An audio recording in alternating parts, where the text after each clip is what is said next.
Selamat datang di Guru Kantau Channel.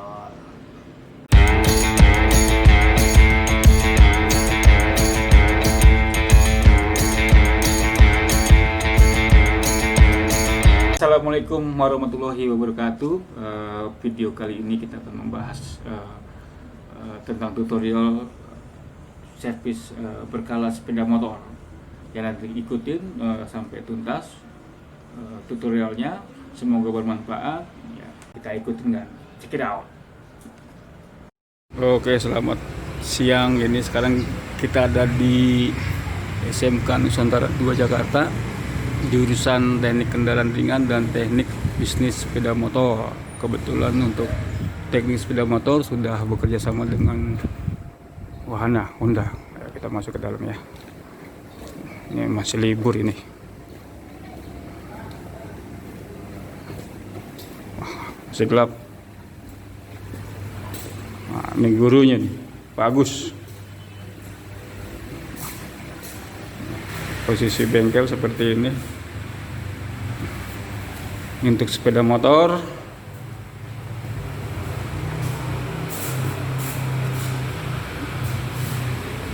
Nah, ini untuk otomotif ini mobil.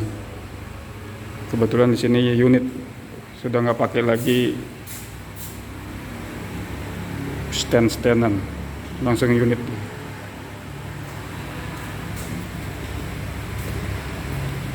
Ada juga trainer kelistrikan.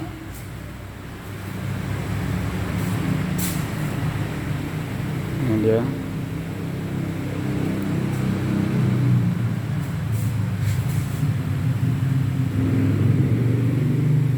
Ini pengisian, trainer pengisian. Channel Guru Kantau Channel. Dan sekarang kita akan melanjutkan dari proses pembelajaran untuk stempel sertifikasi HP1. Nah, sekarang kita mau ini kan peralatan yang dibutuhkan untuk praktik. Nah, ini satu set ini caddy. Jadi satu set nanti yang akan dijelaskan juga dengan Mas siapa Mas? Pak Pujianto. Wah, Pak Pujianto dari SMK Nusantara 2. Nusantara 2 gitu ya. Ini Mas ya, boleh dimulai Mas ya? Oh siap. Ini peralatan yang akan digunakan. Bisa dijelasin Mas, kira-kira Mas? Oh bisa. Pertama-tama kita mau memperkenalkan alat dengan nama kunci. Jadi, kunci ring ya namanya ya. Kunci ring ya. Ini satu set kunci ring. Kunci ring. Ya, lagi Mas. Terus ada obeng plus.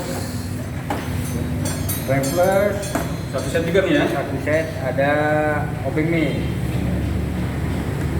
Terus berikutnya ada kunci 10 pas ring. Pas ring ya. Terus ada juga obeng kecil. Nah, ini biasanya digunakan di mana nih Mas? Kalau ada yang tempat yang Sempit ya. yang jangkauannya nggak kejangkau gitu Pak, kecil Pak. Ya. Terus apa lagi? Terus ada kunci shock, satu set. Yang ini? Ini gagang kunci shocknya, cara pemakaiannya begini guys.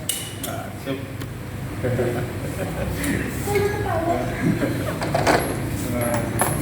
lagi. Nah, ini apa nih, Mas? Terus langkah selanjutnya ada kunci T, satu set juga ada kunci 10T, 12T sampai ke 17. Itu yang biasa untuk sepeda motor ya. Bisa untuk sepeda motor, mobil pun bisa. Nah, ini apa nih apa yang beda nih? Ini buat kebuka suspensi depan, Shock ya. Shock. shock depan. Oke. Sudah. Apa lagi nih? Oh, yang di bawah ini kayaknya SST nih. Ya Mas. Ada kunci getrok. Ini ya. Ya, kunci getrok. Ada tang kombinasi, ada tang potong, ada tang sepi. Nah, ini yang bagian buat yang ini sepi-sepi, yang di susah. Jadi Ini untuk buka ya? Buka, ini yang buat ya. Ngencengin ya. kencengin. Ini biasanya di untuk ini ya rem, master rem. Master rem. Oke. Yang ini tang potong nih. Ya, tang potong buat ruang rakit kabel. Apa lagi nih mas yang ada di sini mas? Terus bagian juga ada tracker satu set, tracker magnet. tracker magnet Tracker magnet ya. buat buka tracker magnet. Oh, ini satu set nih ya untuk Satu mobil set. macam motor ya, jenis motor ya. Setnya buat motor Honda Suprafit juga bisa. Terus ini namanya buka tuh. Ini apa nih mas? Namanya? Ini kayaknya untuk ini nih mas ya, untuk CVT ya. Tracker. Iya. Ini tracker, namanya tracker khusus buat buka sepiti. CVT. Oh ini harus sama tuh ya? Segala motor bisa, yang jenisnya matic. Begitu. Yang ini? Yang ini Universal buat holder. wah, Ini hampir sama sebenarnya ini. sama tracker juga, cuma Iya. kalau ini beda ininya. Ya. Ya untuk di CVT bisa, untuk di kopling juga bisa ya. Bisa. Apalagi Nah ini ini tracker sama Pak. Oh, itu yang buat ini ngebuka baut yang ada di kampas kopling. kopling ya. Motor Suprafit juga bisa, motor Untuk kopling lah ya. kopling lah. Kopling. Nah kemudian mas, satu lagi nih, kalau misalnya kita mau setel klep nih, Klep, kuncinya apa aja nih? ini ada Klep. ini dulu, itu dulu atau apa? Oh ini ya, paling cooler ya. Ya pular, Cooler. Nah itu yang untuk setelan itu mas. peraturan dulu kan. Kita dulu nanti aja. Coba kita cari dulu ya.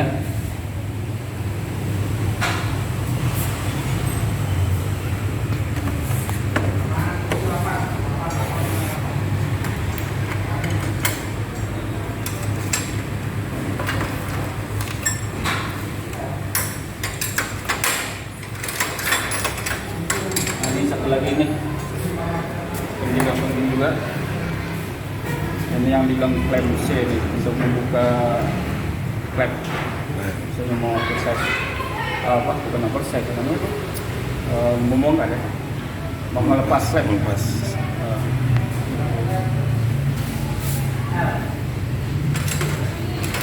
Ini sama juga. Nah ini seperti ini. Ini di belakang ada apa? Klep C. Yang pas klep. Oh ini mas ya. Ini yang wajib nih ya. Ada tiga buah sebenarnya. Ada steel klep, Cooler pular, untuk celahnya ya. steel klep, Setelannya. buat buka baut klep. Ini untuk buka Baut klep. klep. Ini yang wajib, ini yang punya ya. Wajib. Harus tahu ya. Nah kemudian gimana untuk ngetokinnya itu?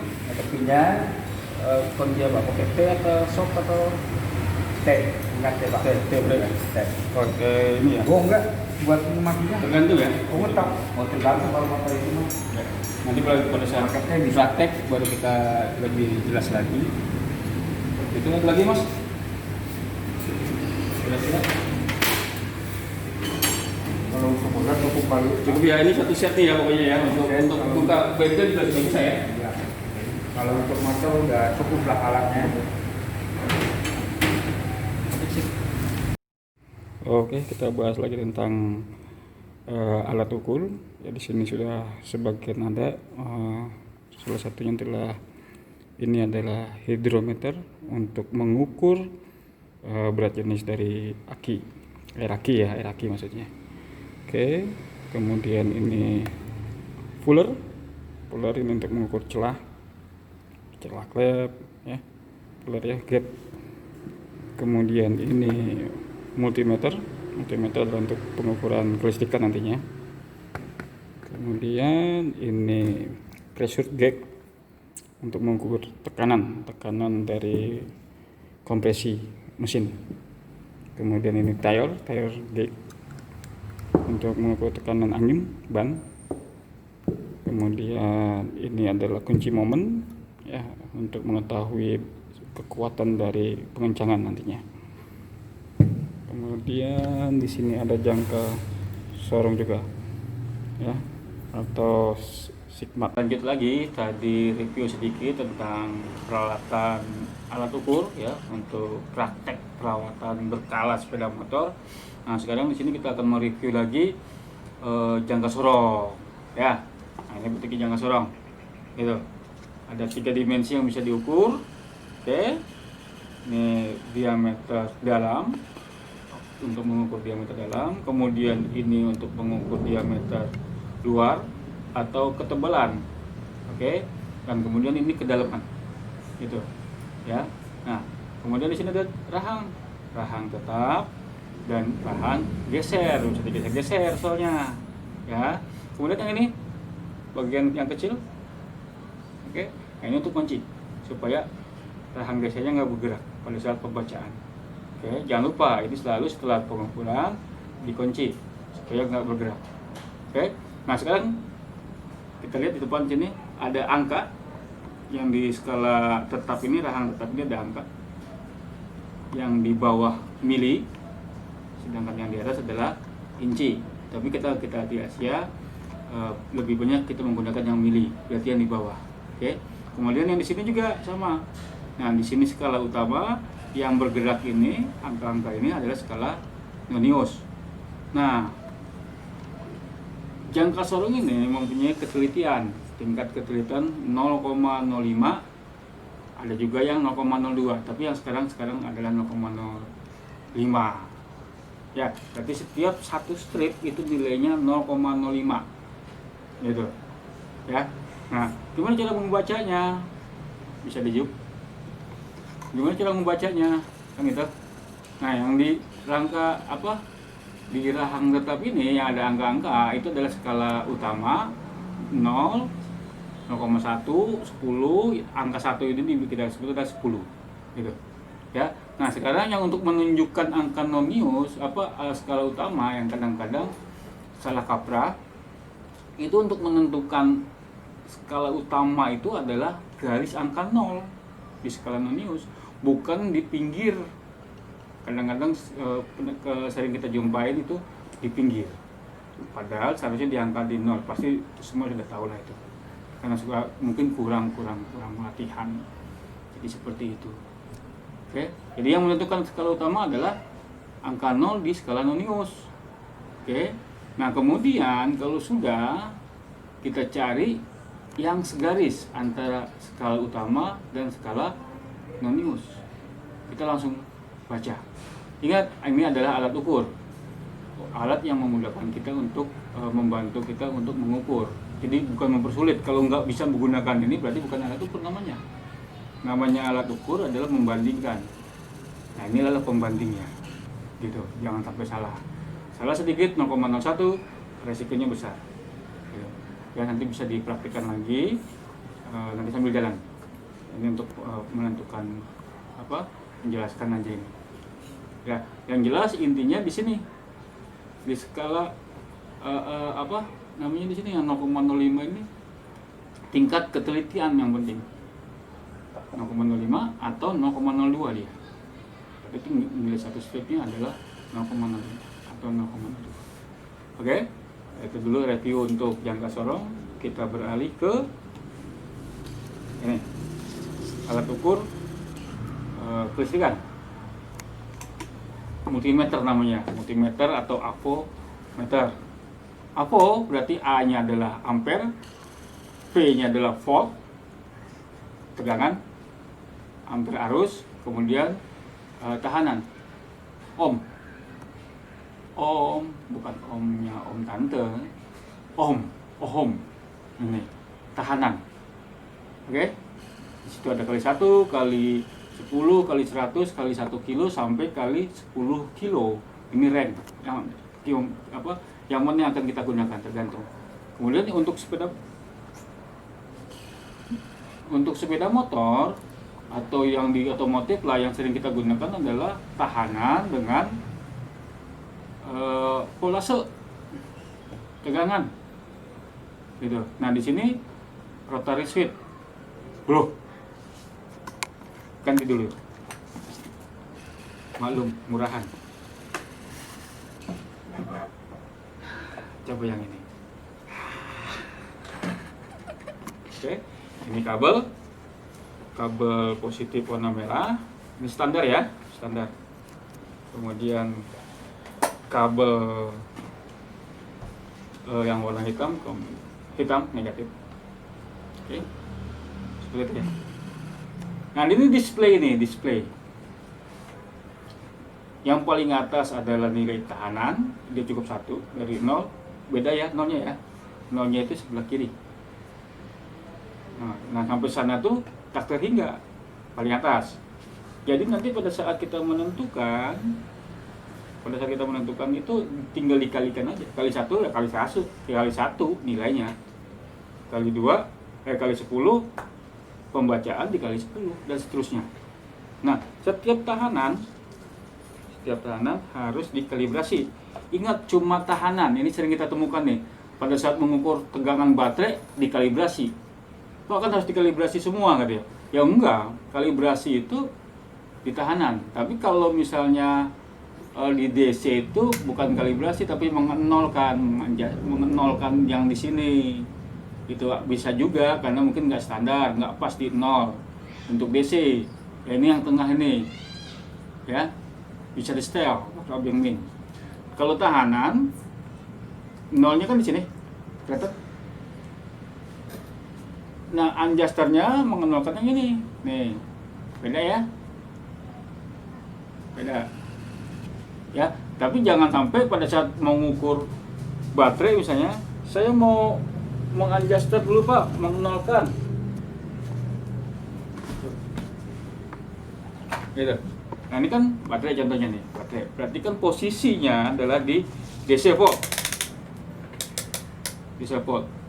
Tahu-tahunya begini, mau ngapain gitu kan? Mau ngereset Pak, mau menolkan. Padahal bukan, ini nggak bisa.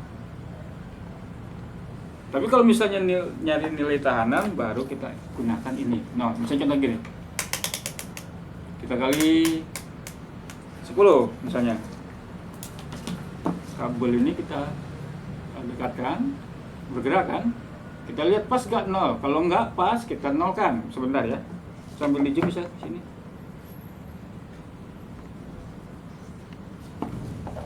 Ya ini kan belum 0 ya, kelihatan? Oke, kan belum 0, kita nolkan dengan cara seperti ini, kita putar adjuster. Sebenarnya gampang, kenapa? Pasti ada tanda nih adjuster A DJ adjuster tahanan, bukan DC atau volt V adjuster, tapi omega atau nilai tahan ohm.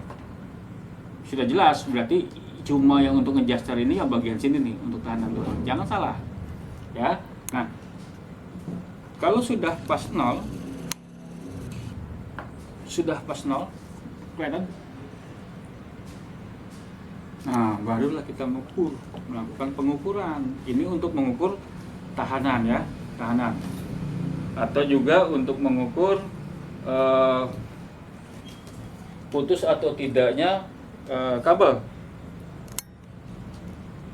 Nanti ya kita temukan pada saat kita praktek. Oke, sebentar. Gitu. Nah, untuk nilai tahanan, untuk nilai tahanan itu bisa untuk melihat nilai atau kontinuitas. Kontinuitas itu nyambung atau enggak. Biasanya ada yang bunyi, ada yang bergerak, gitu. Contohnya,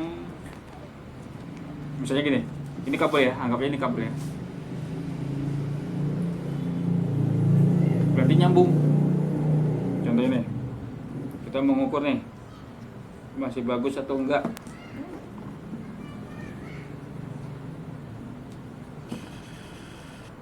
Lihat jarumnya ya, lihat jarum. Kalau dia bergerak, berarti dia nyambung. Enggak ya? Enggak ya, berarti ini putus nih. Putus. Sorry. Ada nih. Bentar ya. Nah nih, putus. Karena enggak bergerak ya. Gitu. Oke, karena enggak bergerak. Nah, kalau misalnya dia bergerak, Kalau misalnya dia bergerak, berarti kabel ini nyambung. Nah, itu berarti untuk mengukur kontinuitas gitu. Ya. Nah, seperti ini. Nyambung. Oke. Nah, ini multimeter analog. Oke. Nah, kemudian untuk DC begitu juga, ada nilai rotarinya, ada nilai kali 2,5, 10, 50, 250, 1000. Oke. Cuma untuk display bisa di zoom ini. Untuk display ini angka 0 sampai 10, berarti dia untuk rotari di angka 10. Oke. Kemudian di tengah-tengah kelihatan tuh. Ya, yang ada DC-nya 0 sampai di situ 50, berarti rotary switch ya di angka 50. Pembacaannya 0 sampai 50. Oke. Kemudian di situ lagi ada di 250. Paling bawah. Tapi yang DC ya, kelihatan nanti di sini DC 0, 50, 100 sampai di terakhir 250. Jadi berarti range-nya itu. Gitu. Range-nya gitu. Oh, kok kemarin ada yang di 25 atau berapa ya, itu nggak masalah, atau 30 itu nggak masalah. Yang penting cara pembacaannya aja dan skalanya berapa kelipatan. Contoh gini, angka 10 kan beda, di sini angka 0 sampai sini 10, rotary switch di 10, kelihatan ya. Nah, pada saat di 50 di sini ada dari angka 0 sampai sini di 50. Nah, sekarang tadi di atas adalah 0-nya 10 di sini, sekarang 10-nya di sini. Jadi cuma jaraknya aja, tapi tingkat ketelitiannya semakin tinggi. Misalnya gini, namanya ngukur, kita mau mengukur aki misalnya, aki 12 volt. Kan nggak mungkin rotary switch-nya di angka 10. Kenapa? Ini kan alat ukur. Nggak mungkin yang mau kita ukur lebih rendah dibandingin yang mau kita ukur. Maksudnya gitu ya. Misalnya kan 12 volt, nggak mungkin posisi rotary switch-nya di angka 10. Karena yang mau kita ukur tegangan yang paling tingginya adalah, paling rendahnya adalah 12 volt. Gitu. 12 volt. Makanya kita ambil yang di 50. Berarti pembacaannya range-nya antara 0 sampai 50. Baru dia bisa kebaca. Oke. Ya. Nah, ini analog. Ada juga nih yang digital. Gitu. Ini multimeter yang analog. Oke. Nah, dia loh, jauh banget. Nah, ini yang digital. Ini sama ini. Oke. Yang ini yang digital, yang sebenarnya lebih memudahkan. Nah, tadi kita temukan disediakan dua buah alat ini, karena biasa sering menggunakan ini, akhirnya ini yang diambil ini. Tapi pada saat nanti bekerja, kemungkinan sering akan menemukan seperti ini, gitu. Nah, kita harus bisa cara menggunakannya. Sebenarnya sama, bisa ini, pasti bisa ini. Ya, kita tunjukkan dulu nih bagian-bagiannya. Di sini ada power off untuk mematikan, sama kan selektor. Nah, di sini juga selektor ada, sama. Cuma di sini displaynya adalah digital. Oke. Nah, sekarang off. Di sini ada volt, sama. Mau yang AC, yang AC atau DC, sama kan? Kemudian ke bawah lagi. Sini ada omega, ohm berarti tahanan, simbolnya omega. Dia bisa mengukur tahanan, dia bisa dioda, mengukur dioda. Kemudian bip ini biasanya kontinuitas, dia bunyi, gitu. Kemudian dengan kapasitor, bisa mengukur kapasitor, ya. Kemudian ke bawah lagi hertz, frekuensi, oke. Nah, kembali lagi sama dengan yang di analog, yang suka kita gunakan adalah volt DC dengan tahanan. Oke, Nah sekarang yang tahanan nih, yang tahanan. Berarti rotating switch-nya kita taruh di tahanan. Kita lihat simbolnya di sini, ada nggak tahanan? Kalau enggak itu kita ambil ring. Nah bunyi itu. Ini masih tahanan. Ya sampai kilo ohm. Select ya, select dioda. Nah ini yang bip bunyi dia. Nah kita tes ya. Kalau tadi yang ini kan kita dekatkan, probnya ini cuma bergerak. Oke, kalau yang ini ada bunyi. Walaupun sebagian di sini ada yang bunyi. Kita dengarkan bunyi. Jadi kita nggak perlu lagi melihat multimeter. Langsung aja kita colokkan, bunyi. Berarti nyambung. Oke. Kemudian pada saat kita mau mengukur volt, tinggal nanti selektornya mau yang AC apa yang DC gitu. Dan kita selalu ngambil yang auto aja lah, biar gampang. Kalau auto langsung ngebaca. Oke, nanti kalau misalnya lebih jelasnya lagi pada saat praktek. Oke, sampai situ aja dulu. Kita lanjutkan nanti apa. Sip. Ciao.